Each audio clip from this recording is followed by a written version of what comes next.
Live तस्वीरों में ज्यादा से ज्यादा शेयर लाइक इसलिए करें क्योंकि आज 80वां स्वतंत्र दिवस और सबसे बड़ी बात शहीदों के नाम का लंगर और लंगर लगा बरनाई में। और ये आर्मी स्कूल है, उसके थोड़ा सा आगे ही आकर अगर आप जम्मू की तरफ से आ रहे हैं तो राइट साइड में है, और अगर अखनूर की तरफ से आ रहे हैं तो आपका लेफ्ट साइड में ये लंगर है और शहीदों के नाम का लंगर। और आप देखिए इस बड़ी ज्यादा गर्मी का मौसम है और सुबह बारिश रही, उस बारिश में भी लोगों ने फ्लैग होस्टिंग करी। और मैं आपको बता दूं इस लंगर व्यवस्था में जिन लोगों ने अपना योगदान दिया, और यहाँ पे कुछ बहुत ही संत महात्मा जो हैं वो हमारे साथ खड़े हैं। मैं इनको नहीं जानती, वेशभूषा से इनको कोटि कोटि प्रणाम है, सत सत नमन है, और इनसे ही बातचीत करते हैं कि वो यहाँ कैसे पहुंचे। मैं स्वामी गोपालानंद हूँ जी। और ये मेरे दोस्त हैं जिन्होंने ये भंडारा लगाया है जी। बड़ी खुशी हुई ये देखकर।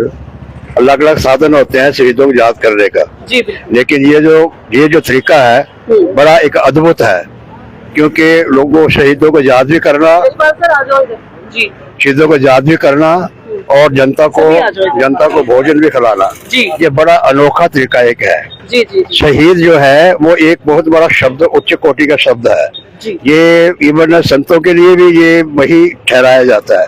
हम लोग भी संसार छोड़कर राष्ट्र की सेवा में लगे होते हैं, तो ये बड़ा अच्छा लगा। मेरे दोस्त है, मुझे पता चला, मेरे दोस्त ने मुझे यहाँ लाया, ये पवन जी है, इनके दोस्त है, मुझे कहा चलो ठीक है, हम तिरंगा झंडा चढ़ा रहे थे, वही सब यहाँ पर आए हैं। बड़ा अच्छा तरीका है ये जो डेडिकेशन है, ये जो मोटिवेशन भी है, ये एक बड़ी अद्भुत है, क्योंकि ये सब ऑर्गेनाइज करने के लिए बहुत बड़ा दिल चाहिए। शहीदों को याद करने के लिए बहुत बड़ा दिल चाहिए। लोग तो पढ़ लेते हैं, न्यूज भी सुन लेते हैं, टीवी में सुन लेते हैं, फलाना शहीद हो गया, फलाना शहीद हो गया, लेकिन उनको मन धन से याद करना, ये बड़ी एक कृपा चाहिए, ईश्वरी कृपा चाहिए, जो ये मेरे दोस्त पर बहुत बड़ी कृपा है। अच्छा है ये आ जा रहे हैं लोग, उनको देख रहे हैं, शहीदों के दर्शन भी कर रहे हैं, और ऊपर से ये इतनी कड़ी धूप में ये ऑर्गेनाइज करना, ये भी एक बड़ी अनोखी बात है। तो मेरी यही शुभकामनाएं हैं इनके साथ भी है और बाकी लोगों के साथ भी है जो देख रहे हैं, सुन रहे हैं, कि आगे बढ़िए और शहीदों को याद कीजिए, उनका नाम लीजिए, उनके परिवार को याद कीजिए, जिन्होंने बॉर्डर पर कुर्बानियां दी हैं, जो हमारा देश आज चमक रहा है, तो सुनहरा देश है, जो पूरे विश्व का एक गुरु बन चुका है। ये कैसे बना? इसी तरह ही बना कि ऐसे शहीद जो हैं इन्होंने कुर्बानियां दी हैं, बड़े तरीके कुर्बानी देने के लिए, और बहुत साधन भी हैं कुर्बानी देने के लिए।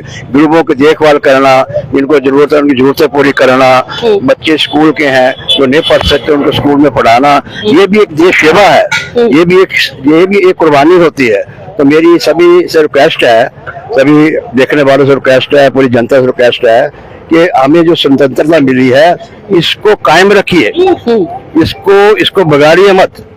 ये बात कर रहे ना कि हमें आजादी मिली, हम ये करेंगे वो करेंगे, लेकिन इसको प्रिजर्व करने के लिए, इसको सेफ करने के लिए, ताकि इसमें सुख शांति बनी रहे, ये हमें अपने मन को दृढ़ करना पड़ेगा और अपना समर्पण जो है वो देश के प्रति रखना पड़ेगा। महात्मा जी, आज की जनरेशन जो बच्चे हैं वो ज्यादा नशे की तरफ जा रहे हैं और देश हमारा कमजोर पड़ रहा है, और जो राजनीतिक जो ताकतें हैं वो भी यही चाहती हैं कि इस देश को कमजोर किया जाए। उन बच्चों के लिए क्या आप संदेश? संदेश यही है कि ये जो ऐसी जो आदतें होती है घर से शुरू होती हैं। मैं अभी उदाहरण देता हूँ, आजकल छोटे बच्चे हैं 2 साल 4 साल 5 साल को, उनको मोबाइल दे दिया गया है और मोबाइल में वो खाना बगैर मोबाइल के खाते भी नहीं है, और इसलिए जो ये नशा है, ये नशा जीवन को बिगाड़ने वाला है। देशभक्ति का जो नशा है वो अपने भविष्य को उज्जवल बनाने का है, इसलिए इस नशे को छोड़िए, देश के प्रति अपना उस नशे को कीजिए।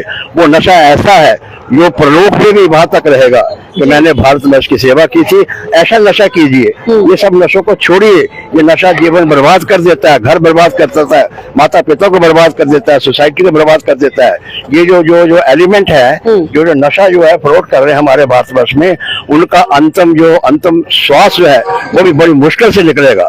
वो उनका जीना भी इतना सुखमय नहीं होगा, उनका जीना भी इतना दुर्गति से वो जाएंगे जो कि आगे उनको नरक में भी स्थान नहीं मिलेगा। इसलिए मेरी पूरी जनता से प्रार्थना है, नशे को छोड़िए, जो नशा कर रहे हैं उनको पकड़िए, उनको भी सजा दीजिए।